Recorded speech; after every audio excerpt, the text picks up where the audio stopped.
Hey there, New City. Melissa Collins here. Happy to call Jesus my friend for 16 plus years and happy to call New City my home. And I'm also happy to bring you today's reading. Today is from Mark chapter 7, verses 1 through 23. I've titled this message, Only Jesus Changes the Heart, and I focus specifically on verse 20, which reads, What comes out of a person is what defiles him. I'll start by a little background here. In this story, we learn about a few Pharisees and scribes who had come to Jerusalem specifically to find fault in him and to find fault in his teaching. They were looking for proof that Jesus was exactly what they've been saying all along, a false prophet, a false Messiah. The Pharisees and scribes of this time were believed by the people to be all-knowing. These are the ones that were the lawmakers, the tradition makers, the upholders of the truth, the most devout Jewish people of all the land. But we learn in this story that they're actually quite foolish from Jesus' perspective. In this story, they observed Jesus and his friends eating, and they hadn't participated in the ceremonial washing. This is something that we learn in other texts about being quite elaborate ways of moving your hands with oil and using specific kinds of oils and kinds of dishes in both pre-eating, during eating, and after eating. And this was all something that was extremely traditional and when not followed was considered breaking the law. And at this point in time, the Pharisees had seen Jesus and his friends doing just that. This was the proof they were looking for. This was Jesus knowingly breaking the law. But Jesus wasn't doing this out of spite. Rather, Jesus was showing, your traditions are really just laws of men. These aren't laws of God. Though the lawmakers had gone to Jerusalem to find fault in Jesus, Jesus instead found fault in them. I'm going to read for you verse 6 through 8, where we can better understand exactly how his conversation went. And it says,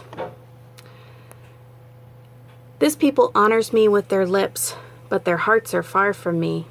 In vain do they worship me, teaching as doctrines the commandments of men.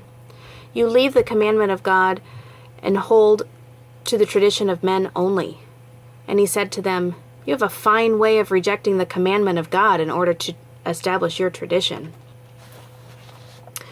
Here the Pharisees, believed to be the all-knowing, most devout Jews in all the land, have been shown they're total fools, total phonies. You don't follow God at all. Jesus has beaten the Pharisees at their own game. He's the smart one. What's important to understand is this. If the Pharisees and scribes were participating in the ceremonial washings because it was a commandment of God, it was something that they wanted to do to show worship of God, fine.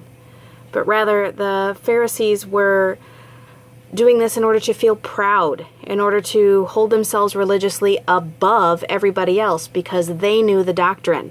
They knew the true ceremonial washings and they knew what was the law. But by doing this, they've completely lost the essence of God's command. God holds authority over us, not the lawmakers. Their actions were wrought with pride. Their actions had come from an unclean heart. From this passage, we learn by not participating in traditions, we're not far from God. In fact, Jesus explains nothing that God has made will ever make you unclean, such as things that you touch, things from the heart, the foods you eat, your interactions with others. He describes all this in verse 18. For all that enters the body is digested and is then wasted. Therefore, participating in ceremonial washings is pointless. None of what we touch, none of what we eat enters the heart. In this passage, when the Pharisees had come to find fault in Jesus' character, Jesus finds fault in their character. Jesus explains our true character is measured by the actions of our heart, not by how we perform traditions of man. The filth that the human spirit is capable of, that's what makes us unclean. In fact, he names 13 evil characteristics that live in our heart. This evil pollutes us. It pollutes our relationships. It pollutes our culture. It pollutes our world. But there's nothing unclean about Jesus. All that uncleanliness that is in our heart, Jesus wants your heart. Knowing, loving, and following Jesus can change your heart. We can only be changed before God from the inside out. If the life, the power, and the work of God isn't real in our heart, then it isn't real at all. Let me say that again.